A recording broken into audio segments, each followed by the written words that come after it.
Noticias de última hora. Carlos Polít seguirá preso en Estados Unidos a la espera de su sentencia. La Corte le negó la libertad bajo fianza, informó el Departamento de Justicia. La Corte del Distrito Sur de Florida desestimó 3 solicitudes del excontralor general. Tampoco se anulará el juicio en su contra ni habrá absolución. El Departamento de Justicia de Estados Unidos informó a El Universo sobre las recientes resoluciones emitidas por la Corte del Distrito Sur de Florida en una audiencia celebrada el viernes pasado, dentro del proceso contra el excontralor general del Estado Carlos Polít Fagioni. En un comunicado enviado la tarde de hoy, el Departamento de Justicia señaló que la Corte desestimó 3 solicitudes que Polít había planteado luego de ser declarado culpable. La Corte le negó la libertad bajo fianza, la anulación del juicio en el que fue inculpado y la absolución. El excontralor fue encarcelado el pasado 23 de abril, el mismo día en que un jurado lo declaró culpable de 6 cargos vinculados al lavado de dinero proveniente de los sobornos de Odebrecht y del empresario de seguros Diego Sánchez Silva. Tras conocer el veredicto, Polít se entregó a las autoridades y fue trasladado al Centro de Detención Federal de Miami, donde permanece hasta ahora, según pudo confirmar este diario. La condena que deberá cumplir Polít aún no se conoce, pues la lectura de la sentencia está programada para el próximo 4 de septiembre. El 21 de mayo, los abogados del excontralor hicieron sus 2 primeras solicitudes, una para que se anule el juicio y otra para que se emita la absolución. Semanas después, el 24 de junio, la defensa agregó una tercera solicitud para que el encarcelamiento sea sustituido por arresto domiciliario, mientras se espera la emisión de la sentencia. Para ello ofrecieron una fianza de $25 millones, garantizada con 14 bienes inmuebles ubicados en Florida y 2 cuentas de retiro, todos pertenecientes a familiares de Polít. El Departamento de Justicia se opuso a los pedidos. Seguimos con las noticias. Vicepresidenta Verónica Abad denunció por presunta violencia política a Daniel Noboa. El escrito ingresó al Tribunal Contencioso Electoral el jueves y aún no está asignada a un juez. La violencia política es considerada una infracción electoral. Una denuncia por presunta violencia política interpuso la vicepresidenta de la República, Verónica Abad Rojas, en contra del primer mandatario, Daniel Noboa Asín, en medio de una ruptura en la relación política e institucional que mantienen las 2 autoridades electas en los comicios generales anticipados del 2023. La denuncia fue ingresada al Tribunal Contencioso Electoral, TCE, el jueves 8 de agosto de 2024, en contra de Daniel Noboa, a quien acusa de incurrir en violencia política, se informó en el organismo. Aunque se desconoce el contenido del documento, ya que aún no ha sido sorteado para el conocimiento de un juez. En la vicepresidencia en Quito no hubo información al respecto, pues se trata de un proceso que lo impulsa Abad, del que no es parte la institución.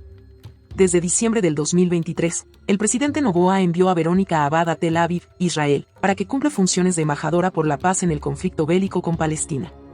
Actualmente fue trasladada a la Embajada de Ecuador en Ankara, Turquía, debido a la escalada de tensiones en el Medio Oriente y la advertencia del gobierno israelí a sus habitantes y, en este caso, a los funcionarios diplomáticos de otros países, para que se resguarden ante posibles ataques armamentistas. La vicepresidenta Abad también enfrenta una denuncia por presunta precampaña o campaña anticipada que la impulsa el vocal del Consejo de Participación Ciudadana y Control Social Juan Guardera Cisneros. La competencia del caso está en trámite de la jueza electoral y ahora presidenta del tribunal Ivonne Coloma Peralta, quien suspendió la audiencia pública que estaba prevista para este 15 de agosto, para la exposición de las pruebas de cargo y descargo de las partes procesales. Coloma asumió la presidencia del TCE en una sesión autoconvocada este 12 de agosto, en la que se removió de esa dignidad a Fernando Muñoz Benítez, atribuyéndole incumplimiento de funciones.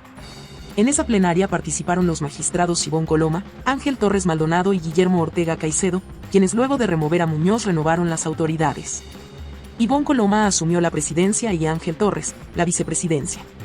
Seguimos con las noticias. Remoción del presidente del TCE tuvo origen en ambiciones personales de los jueces, denuncia Fernando Muñoz en escrito dirigido a autoridades. El funcionario removido detalló en varios puntos por los cuales la decisión de los jueces Ivonne Coloma, Ángel Torres y Guillermo Ortega es ilegal. En una carta de 4 páginas dirigida a varias autoridades del Estado, Fernando Muñoz, quien fue removido de la presidencia del Tribunal Contencioso Electoral la mañana de este lunes, 12 de agosto del 2024, explica las razones por las cuales la decisión de los jueces electorales Ivonne Coloma, Ángel Torres y Guillermo Ortega es un acto ilegal colmado de intereses partidistas y ambiciones personales. Coloma, Torres y Ortega destituyeron a Muñoz alegando errores en su gestión administrativa. Luego, Coloma y Torres fueron designados presidenta y vicepresidente, en su orden. Y finalmente designaron a 6 conjueces para el banco de elegibles. El presidente removido envió la misiva al presidente de la Asamblea Nacional, Henry Kronfle, al presidente del Consejo de la Judicatura, Mario Godoy, al presidente de la Corte Nacional de Justicia, José Swin, a la fiscal general, Diana Salazar, a la presidenta del Consejo Nacional Electoral, Diana Atamaint, al presidente del Consejo de Participación Ciudadana y Control Social, Andrés Fantoni, al secretario de la Administración Pública, Arturo Félix, entre otros funcionarios.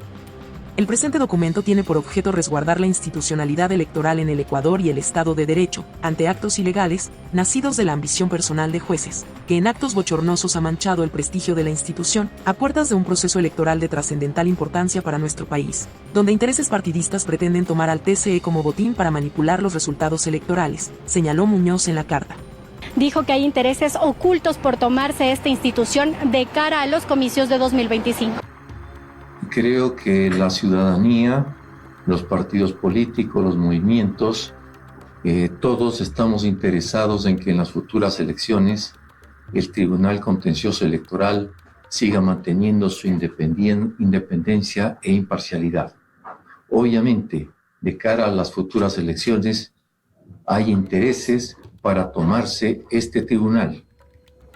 Y el día jueves recibí una comunicación por parte de 3 jueces para que convoque a una sesión extraordinaria. Poco después de estas declaraciones ingresó abruptamente a la sala de sesiones del Pleno del Tribunal Contencioso Electoral y reclamó lo que 3 de los 5 jueces intentaban hacer, que era removerlo de sus funciones.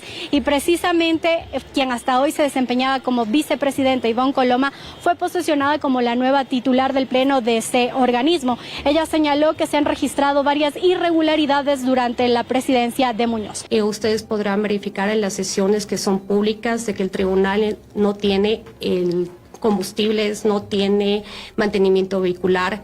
Los proyectos de sesiones para las jurisdiccionales se han visto entrampados por ciertas posiciones. Teníamos un grave problema. Quien ejerce la presidencia es quien convoca al tribunal y teníamos desfases nosotros como jueces de cómo estaban siendo también tramitados nuestros proyectos, dado que cuando un juez entrega el proyecto es obligación del presidente convocarlo y no lo estaba realizando. Existen graves errores que podrían ser incluso motivo de acciones civiles o penales, arrogación de funciones de delegaciones que le hizo este pleno con toda la confianza y que rebasaron lo que el pleno autorizó. Seguimos con las noticias. Banco Central advierte que denunciará en Fiscalía el uso de criptoactivos como medio de pago. La entidad recuerda que las criptomonedas no están autorizadas por la Junta de Política Monetaria. El Banco Central del Ecuador alertó que pondrá en conocimiento de la Fiscalía, para su investigación y sanción, los casos que identifique en los que criptoactivos sean utilizados como medio de pago, ya que no son una moneda de curso legal, ni tampoco un medio de pago autorizado por la Junta de Política y Regulación Monetaria. El uso de medios de pago no autorizados por la Junta de Política y Regulación Monetaria, o su simulación total o parcial, está expresamente prohibido de conformidad con lo establecido en el artículo 98 del Código Orgánico Monetario y Financiero, aclara el Central en un comunicado publicado el lunes, 12 de agosto.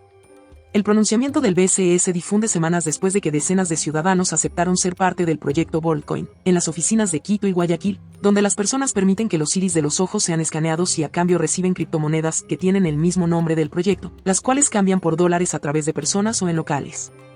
El Central no hace alusión directa al proyecto Voltcoin, el cual ha generado preocupaciones en varios sectores por el uso de datos biométricos. Sin embargo, precisa que todas las transacciones, operaciones monetarias, financieras y sus registros contables, realizados en el país, se expresarán en dólares de los Estados Unidos de América, con base en resoluciones de la Junta de Política y Regulación Monetaria expedidas en febrero de 2022 y agosto de 2023. Seguimos con las noticias. En lo internacional, venezolanos preparan una nueva jornada de movilizaciones prevista para este fin de semana en Venezuela y en otros países. El ex candidato presidencial y líder de la oposición, Leopoldo López, dice que seguirán presionando al régimen de Maduro para que reconozca su derrota electoral. Nada está dicho en Venezuela. 2 semanas después de los comicios es difícil pensar en un desenlace. Por lo pronto, la estrategia de la oposición será continuar en las calles. Para este sábado, han organizado nuevas movilizaciones. El próximo sábado 17 de agosto va a ser no solamente en Venezuela, sino en todas partes del mundo, Leopoldo López, ex candidato a la presidencia, dice que no hay cabida para gobiernos interinos o para repetir las elecciones, que son dos propuestas que han aparecido en estos días. El único camino, dice, es que el chavismo reconozca los resultados que, a decir de la oposición, dan la victoria a Edmundo González Urrutia. Tardará tiempo, pero seremos los venezolanos que con esfuerzo lograremos que se imponga la verdad el 28 de julio. A nivel internacional hay presión. Se sabe de conversaciones, que se busca una salida pacífica a la crisis. El detalle está en el cómo. Difícil adelantar resultados. Luis Peche es consultor político en Caracas. Es el deseo de toda la comunidad internacional, comenzando por la segunda pregunta, ¿no? De los venezolanos y de la comunidad internacional, que se consiga una manera en la cual puedan haber respuestas para una transición pacífica, ¿no?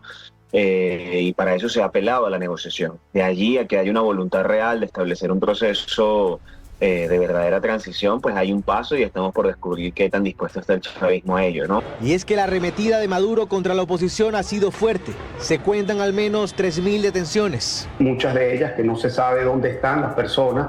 Hay madres, padres, hermanas deambulando de una cárcel a otra buscando a su familia. Y tenemos una situación también de extrema violencia, donde han habido más de 25 personas asesinadas por la dictadura de Maduro. Es un intento del régimen por desmoralizar a la oposición, dice López, y ahí está precisamente el detalle. Se seguirán organizando movilizaciones exigiendo la salida de Maduro. En el marco de la crisis electoral en Venezuela, los expresidentes que integran la Iniciativa Democrática de España y las Américas, IDEA, hicieron un llamado a los gobiernos de Brasil, Colombia y México para que exijan al presidente Nicolás Maduro que entregue las actas de votación mesa por mesa de los resultados de las elecciones presidenciales. El candidato republicano a la vicepresidencia de los Estados Unidos, J.D. Vance, aseguró que la deportación masiva de indocumentados propuesta por Donald Trump iniciaría con 1 millón de inmigrantes. En una entrevista para el programa This Week de la cadena ABC, Vance agregó que junto con Trump adoptarían un enfoque secuencial para llevar a cabo este plan que ha sido cuestionado por la viabilidad de deportar a una cifra tan alta. Tras romper relaciones con el correísmo y luego apoyar la consulta de Lenín Moreno, Diego Borja ha sido seleccionado por la Revolución Ciudadana como su candidato a la vicepresidencia. Mientras existen voces a la interna del movimiento que critican su idoneidad, él asegura que sus impases han quedado en el pasado. Hablando de aciertos y conquistas de la Revolución Ciudadana, más que convencido, en la tarima aparecía uno más. Atrás quedó el Diego Borja, crítico de ese movimiento por el que ahora postula y del que decidió separarse en 2012 cuando se llamaba Alianza País. Ocurrió cuando formó su propia organización, Poder Ciudadano, pero fue acusado por sus antes compañeros de haber presentado firmas falsas ante el Consejo Nacional Electoral. Decía entonces que lo habían apuñalado por la espalda. La gente me ha preguntado, ¿y por qué usted se va? Porque es una puñalada por la espalda. O sea, después de lo que le apuñalan, usted no puede quedarse. Pero parece que en política también aplica eso de que el tiempo cura las heridas. Pero no es lo único que tiene inconforme a una facción de la Revolución Ciudadana. Y es que ya distanciado de Alianza País, apoyó públicamente la consulta de Lenín Moreno. Estamos apoyando su accionar y sobre todo su voluntad de llamar a consulta popular. Y aunque aparece en esta foto que colgó en sus redes sociales demostrando apoyo a Moreno, dice que no fue así, que lo que apoyó fue la consulta popular, pero que lo engañaron y que hoy se arrepiente. Para el analista político Santiago Basabe, el anuncio de su precandidatura es una jugada estratégica de la RC y recuerda que hasta la fecha de inscripción nada está dicho realmente. Que es una candidatura estratégica de cara a que posteriormente, cuando ya se abra el espacio para las alianzas, los posibles acuerdos, la candidatura del señor Borja sea suplantada por alguna agrupación o movimiento que decida vincularse en una alianza con la Revolución Ciudadana. Tras su ruptura con Alianza País, Diego Borja pasó por las filas de Democracia Sí y Unidad Popular, movimientos antagónicos a la Revolución Ciudadana, donde Borja ha vuelto y eso ahí no ha gustado a todos. La audiencia preparatoria en el juicio, conocido como Metástasis, se difirió para el próximo jueves. Este primer intento fallido se dio por una documentación ingresada con pocos días de antelación. Más se demoraron en el traslado de los procesados que asistirían a la audiencia y en adecuar la sala donde se desarrollaría la misma, que el proceso en sí en dilatarse. Pues atendiendo un pedido del abogado del procesado José Luis Segovia, el conjuez Manuel Cabrera dispuso el diferimiento de la audiencia evaluatoria y preparatoria de juicio del conocido caso Metástasis para el el próximo jueves a las 14 horas. La decisión respondió a un informe policial que ingresó Fiscalía el pasado 9 de agosto, sin dar el tiempo suficiente para que las partes revisaran la documentación de más de 700 páginas. Yo ya conozco el contenido del informe policial. La Policía Nacional está individualizando la participación de cada uno de los procesados. La audiencia se dará luego de que días atrás 12 personas fueron condenadas con penas privativas de libertad de entre 15 a 40 meses. Los 37 procesados restantes se enfrentarán a la justicia en un procedimiento ordinario. Varios estuvieron presentes en la sala. Una de ellas, la excomisionada por la paz en las cárceles del país, Claudia Garzón, quien se mostró tranquila frente a lo que será la acusación fiscal. Las vinculaciones que habían con Leandro Norero y diferentes personas era un tema totalmente de procesos de paz, de reconstruir sociedad. Se va a hacer justicia, la verdad prevalece. El caso investiga una red de corrupción que operó en el sistema de justicia del país para lograr impunidad a favor del narcotraficante Leandro Norero y su familia. Entre quienes permanecen en la causa está el expresidente del Consejo de la Judicatura, Wilman Terán, y el exasambleísta del correísmo, Ronnie Aliaga. 23 proyectos de ley unificó la Comisión de Régimen Económico y ya tienen una respuesta para las reformas a la Ley de Contratación Pública sobre los principales cambios. La Comisión de Régimen Económico se reunió este lunes de manera virtual y recibió las comparecencias de expertos, pues según la presidenta de esa mesa legislativa, la asambleísta Natalie Farinango, se unificaron 23 proyectos de reforma a la Ley de Contratación Pública y se elabora el informe para primer debate. Según lo que nos explicó, el principal cambio está en fortalecer los controles para evitar actos de corrupción en el momento que instituciones públicas realicen contratos. Escuchemos. Va a tratar de agilizar los procesos de contratación pública, eliminando trabas dentro de estos procesos de contratación que promovían la corrupción. Por ejemplo, informes de pertinencia que emitía la Contraloría General del Estado, que a la final eran impulsos más para la corrupción. Se va a tratar el régimen especial, catálogo electrónico, bienes normalizados, bienes no normalizados y todo aquello que pueda perjudicar la contratación pública y también tener deficientes servicios y bienes también que se realizan.